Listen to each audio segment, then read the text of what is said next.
Hi, welcome back to Bounce Forward with me, Tiff Hall. I'd like to acknowledge the traditional custodians of the land on which I'm recording this podcast, the Wurundjeri people of the Kulin Nation. I pay my respects to elders past and present. I had a brilliant question come in from Gemma. Hey Tiff, I'm hoping you might be able to help me with the breathing. When I'm lifting heavy weights, I don't know how to breathe right. I keep holding my breath during moves whilst I work out and feel like I get tight across my lower ribs. Is this bad for the movement? Is there a rule of breathe out as you lift or in as you lower or something like that? Okay, this is such a good question, and it's something I keep coming back to as a trainer and relearning myself. So the number one overarching umbrella rule is you exhale on the effort. So proper breathing technique is really crucial during resistance training because it does enhance your performance. It helps to maintain the good form and it does prevent injuries. So let's go through a little bit about the exhale on effort thing, right? So general rule, exhale on the effort. So for more resistant training exercises, the best practice is to exhale during the exertion phase when it feels the toughest, which is typically when you lift, push, or pull the weight against gravity. Inhale during the easier phase, which is known as the eccentric phase, when you're lowering the weight or returning to that starting position. So I'll give you a few examples of that. So you've got, say, a bench press. You inhale as you lower the bar to your chest, like it's against, you're coming down, and then you exhale as you press it up. That's the effort. You're moving against gravity, up, up, up, up, up. Squats. Inhale as you lower into the squat. Pretty simple, right? Exhale as you push up to stand against gravity. Deadlift, same. Inhale as you lower yourself down. The bar glides down past your shins.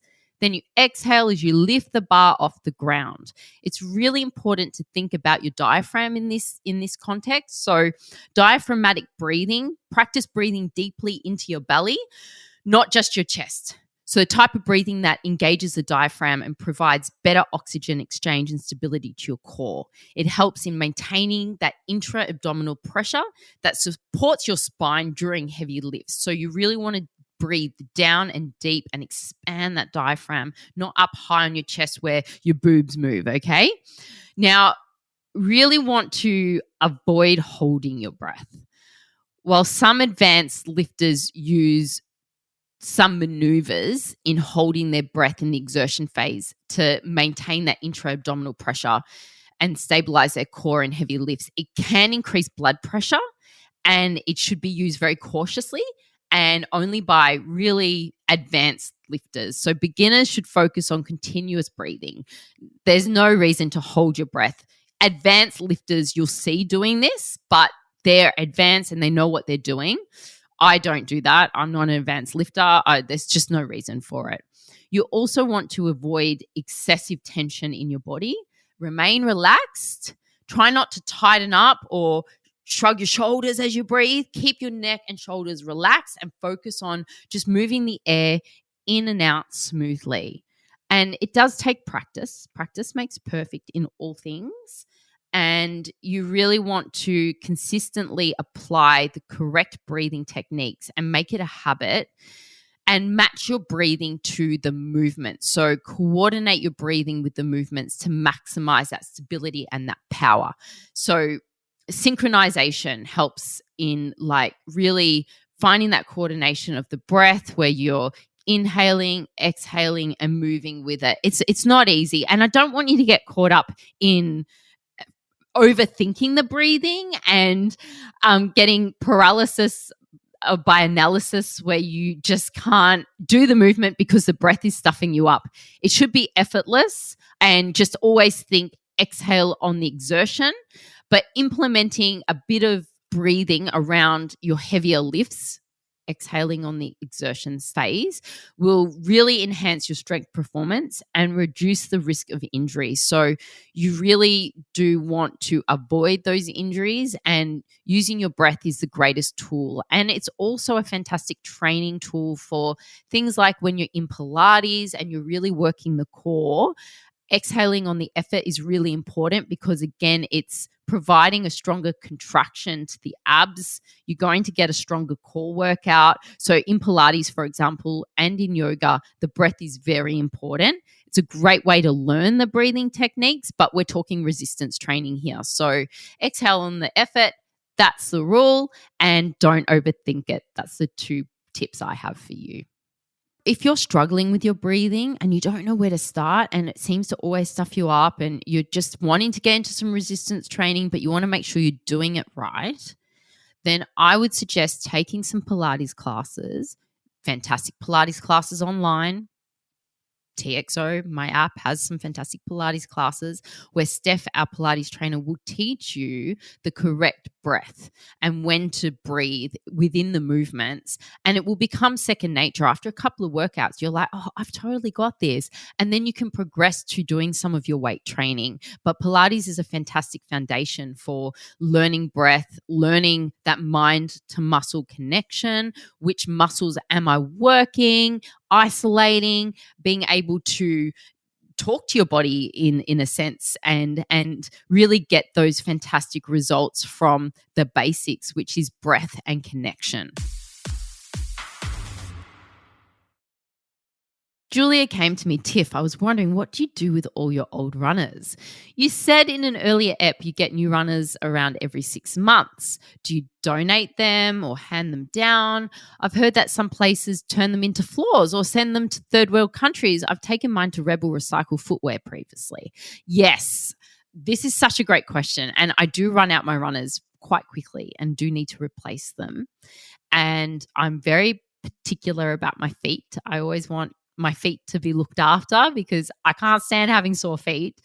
Look, in Australia, there are several really effective ways to recycle your old running shoes and ensure you don't end up in landfill or contribute to sustainable practices. So I really like the Nike Reuser Shoe Program. So Nike's Reuser Shoe Program is one of the most prominent, and they accept any brand of athletic shoes at certain collection points. And the shoes are then ground up and turned into material used in sports surfaces like basketball courts and tennis courts and running tracks. And, you know, I love that. When your shoes can't handle another trip around the park or whatever, then take them to Nike. They donate used athletic shoes and clothing as well.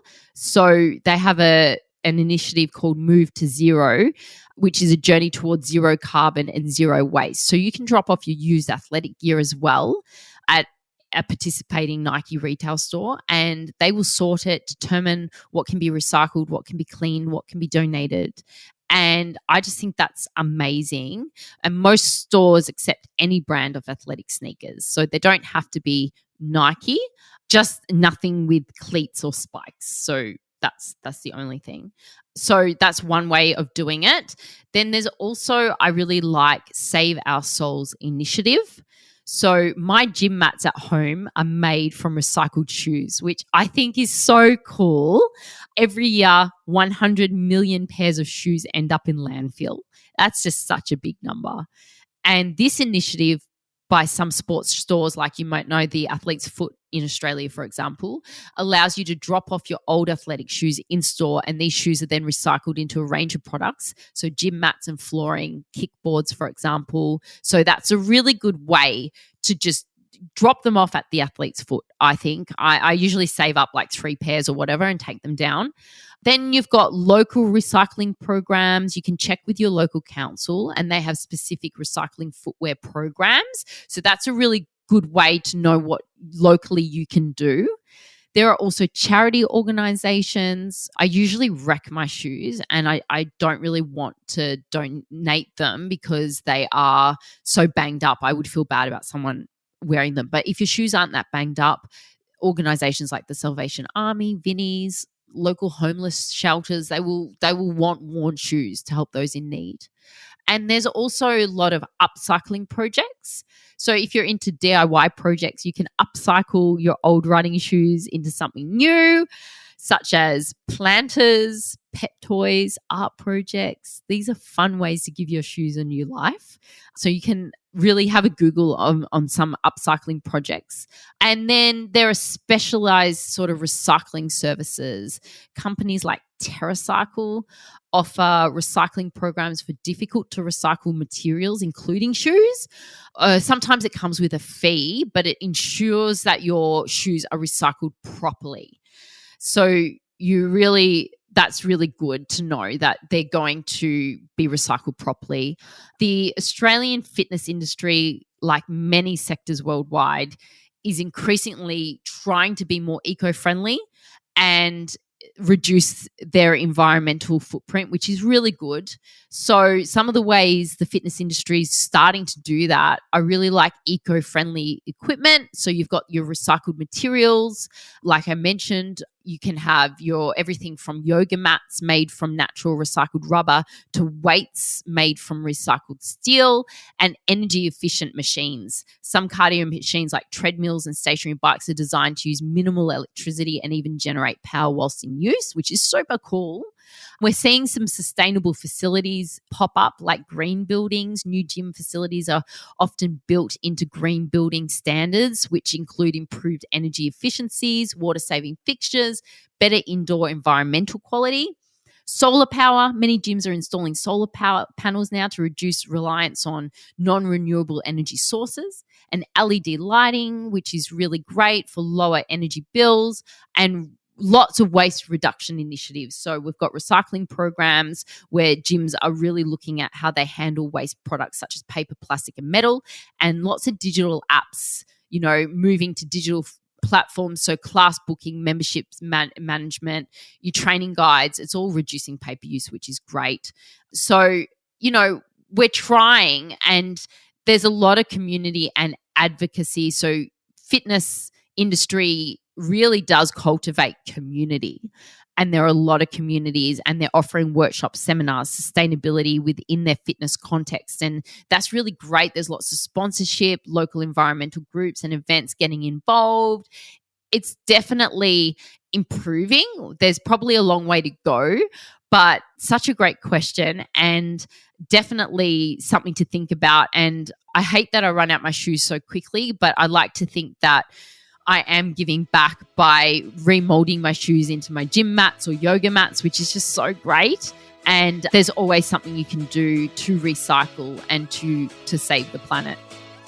Thanks so much for listening to Bounce Forward. I love having your company, so please DM me and get in touch on Instagram at tiffhall_xo and let me know what topics and questions you'd love me to cover.